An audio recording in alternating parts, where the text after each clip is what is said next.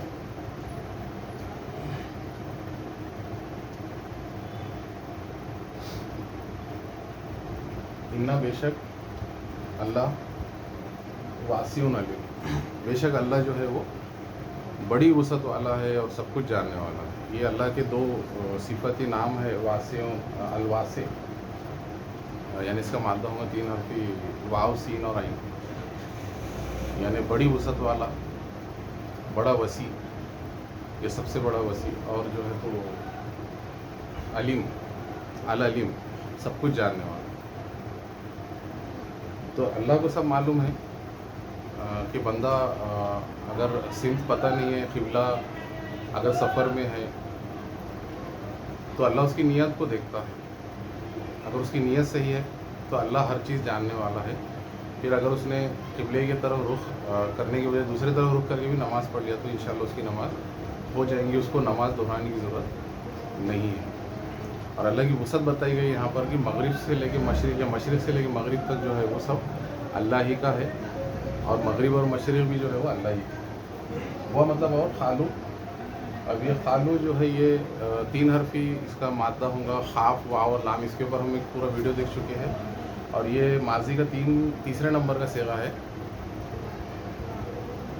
انہوں نے کہا مطلب یہ ہے جمع مذکر غائب کا صیغہ. اتخذ، اخذ. اب اس کا 3 حرفی مادہ ماضی کا ہوگا اخذ، اخذ کرنا، کسی کو کوئی چیز کو اخذ کرنا، بنا لینا. اور یہ اتخذ بولے تو 5 حرفی ہے، یہ الف تا تا خے اور زال. تو انہوں نے کہا بنا لیا اللہ، مطلب یہ جو لوگ تھے مشرکین مکہ، تو وہ لوگ کہتے تھے کہ اللہ نے بیٹا بنا لیا ہے، یہ اللہ کو بیٹا ہے، بیٹے ہیں. تو اللہ ولدن بیٹا. سبحانہ ہو. اب اس کا 3 حرفی مادہ ہوگا سین، با اور ہا، سبح، پاک. تو اللہ جو ہے وہ پاک ہے ان سب باتوں سے، ان سب عیب سے، یا اس بات سے جو وہ لوگ اللہ کی طرف منسوب کر رہے ہیں. تو مطلب یہ بات جو بتا رہے ہو سبحان. بل مطلب بلکہ، لہو مطلب ل مطلب لیے، وہ مطلب اللہ کی طرف اشارہ. ماں جو فی السماوات، مطلب جو کچھ آسمانوں میں ہے اور جو کچھ زمین میں، اور جو کچھ آسمان اور زمین کے درمیان ہے، آسمان اور زمین کے درمیان ہے، وہ سب کچھ اللہ ہی کا ہے. سماوات یہ آسمان کی جمع ہے، والارض اور زمین. کل لہو قانتون. کلو مطلب ہر، سب، اور لہو لا مطلب لیے، ہو مطلب اس کے، مطلب اللہ کے لیے. یعنی جتنے بھی آسمان ہیں، 7 آسمان ہے، زمین ہے، اور ان کے درمیان جو کچھ ہے وہ سب اللہ کی تسبیح کرتے ہیں، اور وہ سب اللہ کے فرما بردار ہے، وہ سب اللہ تعالیٰ کی اطاعت کرتے ہیں، اور وہ اللہ کے ہر حکم کو مانتے ہیں۔ تو اس لیے یہاں پر فرمایا گیا ہے کہ کلو لہو قانتون، قانتون، خا نون اور تا، اس کا مادہ جو ہے ماضی کا ہوگا خاف نون اور تا، خانتا، مطلب فرما بردار ہونا۔ تو خانتون مطلب جتنے بھی آسمان ہے ساتھ اور زمین ہے اور اس کے درمیان سب جو ہے اللہ کے فرما بردار ہے، تابع ہے، اور اللہ کے مطلب ملکیت میں ہے۔ تو یہ کچھ باتیں تھی جو یہاں پر بتائی گئی۔ اس کے آگے کی جو آیتیں ہے اور ان کا مطلب پیغام ہے وہ ہم اگلے ویڈیو میں دیکھیں گے۔ آج ہم یہاں رکیں گے۔ جزاک اللہ، السلام علیکم۔